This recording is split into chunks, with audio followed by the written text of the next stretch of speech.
You're listening to Release Your Resistance with Bex Beltran, episode 44.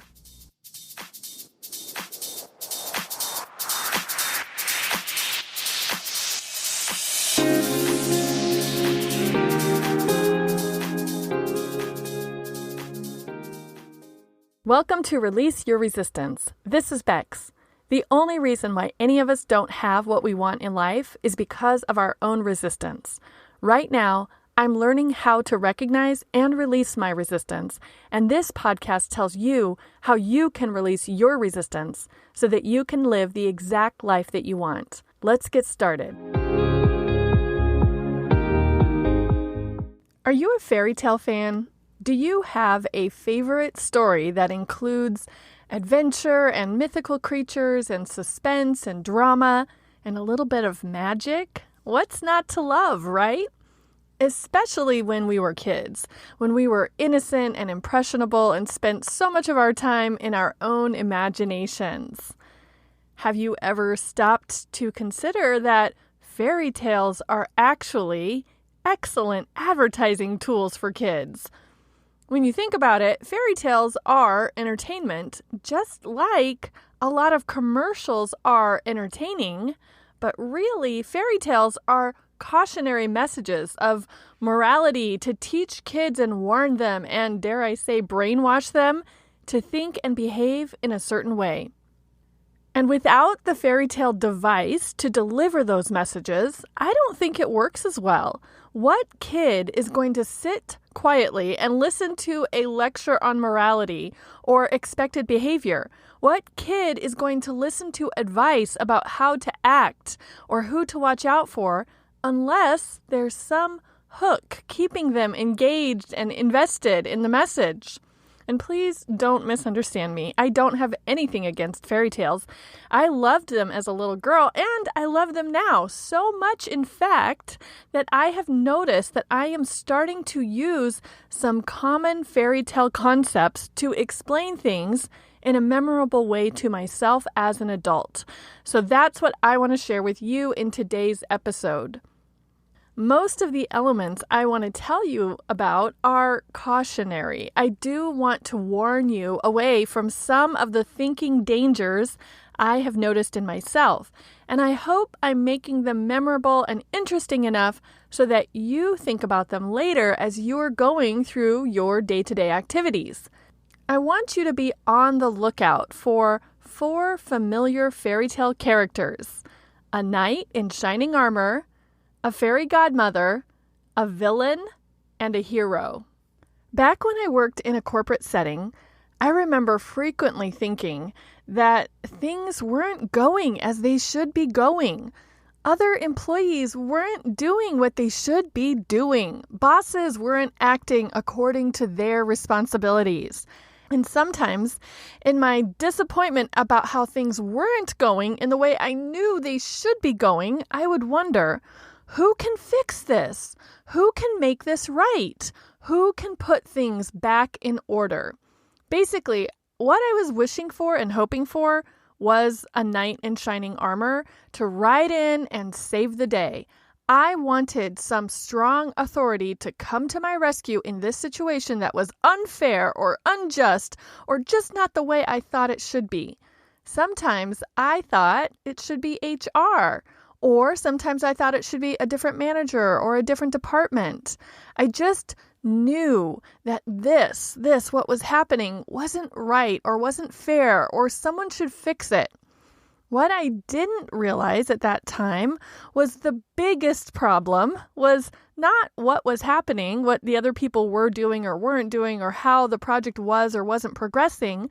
The biggest problem was my resistance to reality, my resistance to what was actually happening.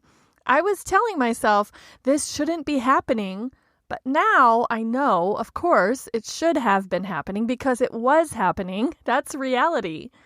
Back in those days, or once upon a time, if you like, I created a lot of stress and frustration for myself with my resistance and with my mistaken belief that whatever I thought the problem was could or should or would be fixed by someone else. At that time, I never would have referred to my need to have a situation fixed as a knight in shining armor. I only came up with that metaphor recently. But if you would have suggested the concept to me at that time, I probably would have agreed with the metaphor and believed that it's what was needed, what was called for. Towards the end of my corporate career, during the time that overlapped with me learning about thought work and mindset and self-coaching, I started to notice this pattern in myself. I started to notice that I would get frustrated about a situation, and because of what I was learning, I was now able to notice that the frustration was coming from my thoughts, that this shouldn't be happening. At that time, I used the mental phrase legislate. I remember telling myself, "Oh, Bex, you think this is wrong and you're expecting someone to legislate this for you?" And for some reason, when I used that phrase, it reminded me that no one was going to legislate it for me. No one necessarily thought it was a problem like I did. Bosses didn't behave the way I thought they should. Other employees didn't do things I expected them to. And no one was going to legislate that. No knight in shining armor was going to swoop in and save the day. And now I know I never have to keep thinking, this shouldn't be happening.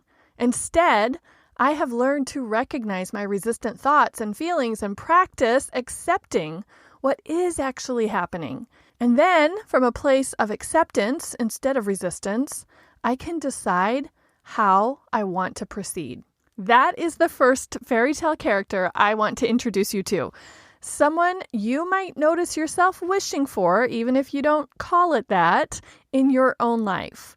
Have you ever caught yourself thinking, someone should fix this or solve this, or someone needs to make this right because this shouldn't be happening?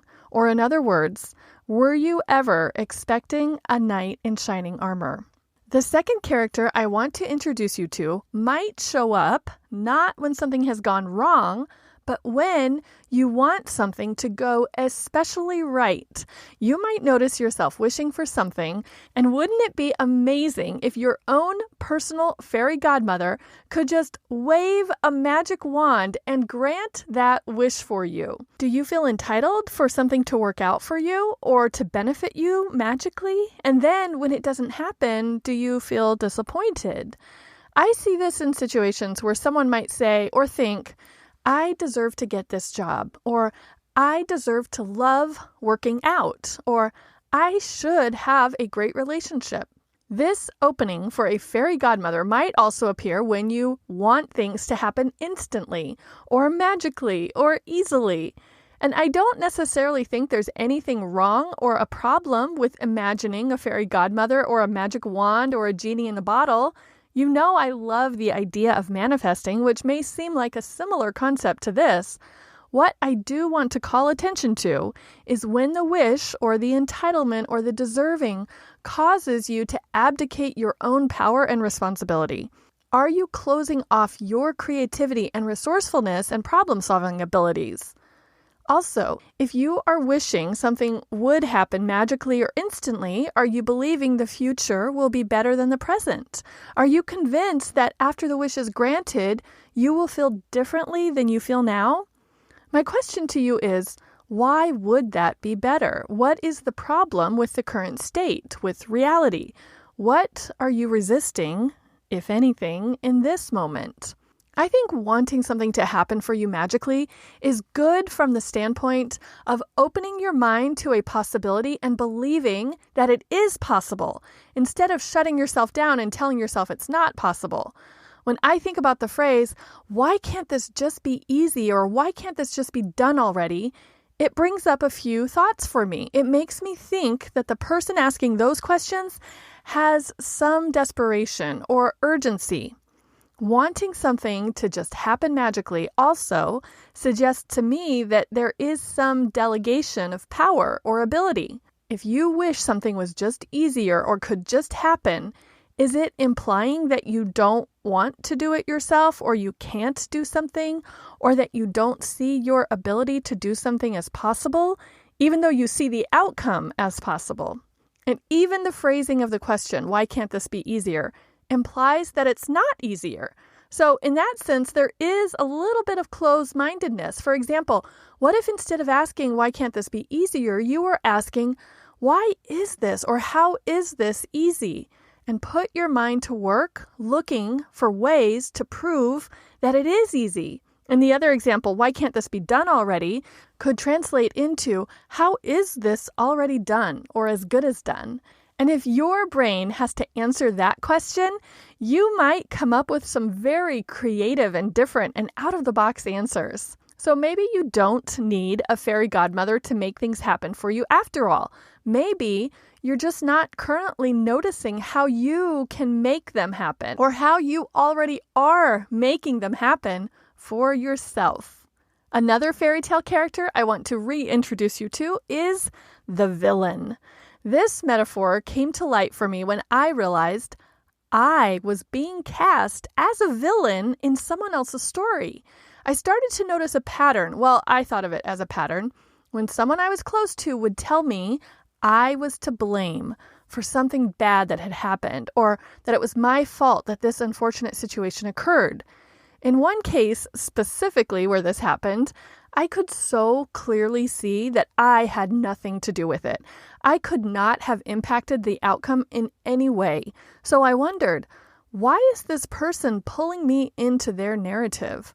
I realized, maybe it's more convenient and comfortable to blame someone else for what has happened than to accept their own responsibility, or just to accept that sometimes bad things senselessly happen. Maybe they are so frustrated they just want someone else to be at fault. Or maybe blaming someone else, a villain, is a self-preservation mechanism.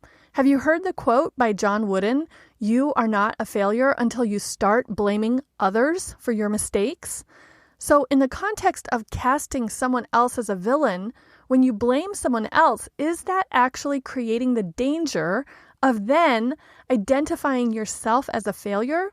And if that's the case, then are you closing yourself off to any growth or improvement opportunities?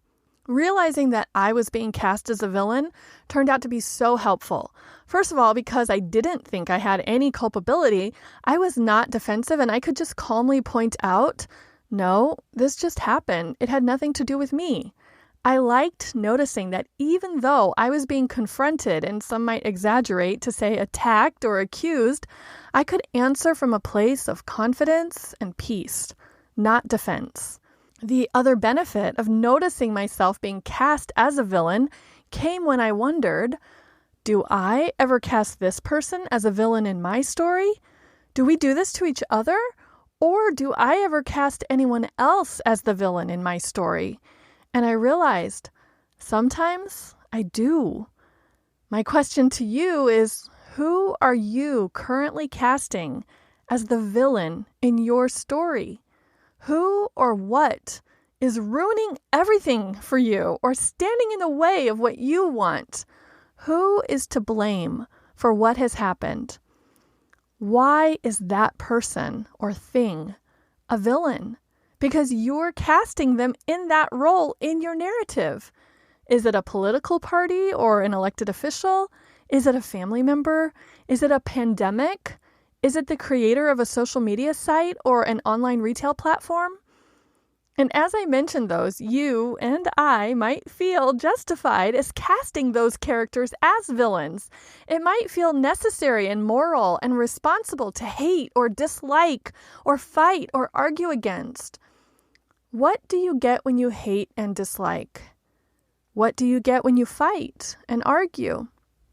Is that what you want for yourself? Is it beneficial for you to classify someone or something as a villain in your story? I really don't have a moral or a suggestion about the villain here for you, except just to point out to you, in case you find yourself casting anyone or anything in your life in the role of the villain, if it puts you on the defensive or in victim role, that casting thought might not be helpful to you. If it puts you in scarcity instead of abundance, if it puts you in fear instead of love, it might not be creating the result you want for your life. The last three characters that I described were what you can watch out for in your own real-life fairy tale. If you're looking for a knight in shining armor, a fairy godmother, or if you're noticing that you're dealing with a villain in your life, you might have some thoughts to reframe, some stories that you're telling yourself to check and edit and rewrite. The next character I'm going to describe is someone I do want you to get imaginative about and believe in all the time. Make this part of your self-created fairy tale real for you. Whenever we think about a fairy tale, there's always a central character, a hero. You are the hero of your own hero's journey. You're the star, and you get to decide how you travel on your path, how you react to the people and the situations that you encounter. You also get to decide what you make everything mean. Of course, you're going to go through trials and tribulations while you're on your journey. Of course, sometimes you win and sometimes you lose, or learn is maybe a better way to phrase that expression. Think about your own journey so far. What's happened? How do you tell the story of your past to yourself? Think about the path that you're currently on. Is it one that you have intentionally chosen for yourself? Think about the central figures in your favorite fairy tales. Did she have a hard time, or was everything handed to her from the start? Did she ever feel abandoned and alone? Did he ever feel like an imposter? Did he see something he wanted, but it seemed impossible for him to get at first until he figured it out? And how did those characters get through those challenging situations? How did they deal with their disappointment and find their way out of being lost and alone? Maybe they used their own cleverness and adventurous spirit. Maybe they got help from unexpected friends. Maybe they sang or whistled or made believe until they made it through to the other side. You decide what you think, how you feel, and what you do. You can find guides to offer you insight and advice, like maybe a coach or a mentor or a teacher, and you can remind yourself that you are on a journey, and this current moment is just one stop along the way, just one scene in the production, just one chapter of your whole story, your fairy tale.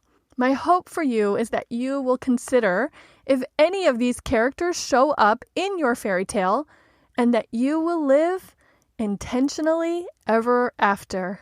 The end. Wait, yes, that is the end of my description of modern fairy tale characters, but I still want to give you a gift. If you are one of my favorites, meaning you're on my email list, I have already magically delivered to you through the magic of email a hero's journey worksheet. If you want to consider your own story, what you're creating for yourself, what's happening, and what has happened to you, and who you want to be, you may find the prompts and questions interesting. You'll have to let me know how it goes. If you're not on my email list yet, make sure to join at bexby.org/favorites so that you will always get notified whenever I put out new episodes. Plus, you'll always get the fun extras that I send out along with each week's new episode. And if you would like a guide along this part of your fairy tale, I would be honored to be your coach. I would love to help you recognize what you may be wishing for, who you may be casting in which roles, and how you can see yourself as the hero. For the remaining weeks of 2020, I am offering an end of 2020 coaching special. We will have a personal coaching call once a week for the rest of October, November, and December to help you make sense of what has happened in your life and what you want to create for yourself as you go along your journey. If you're curious if this might be helpful to you, just go to my website, bexby.org, and check out the link that says Work With Me. Let's set something up for you. Next week, I have something a little different planned. It is an episode based on a question exercise I discovered one morning while journaling, and I was so excited by it that I invited some listeners of this podcast, some friends, colleagues, and clients to share their insights too, so that next week can be a co-created episode. You don't want to miss it. Thank you for listening. Have a great week and talk to you next Friday.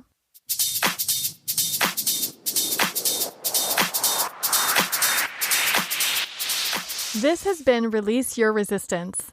Thank you for listening. If you like this podcast, make sure you're subscribed and leave a review on Apple Podcasts. Also, think about someone who you know who would love this episode and share it with them. There should be a share button on your app if you're listening to this on your phone.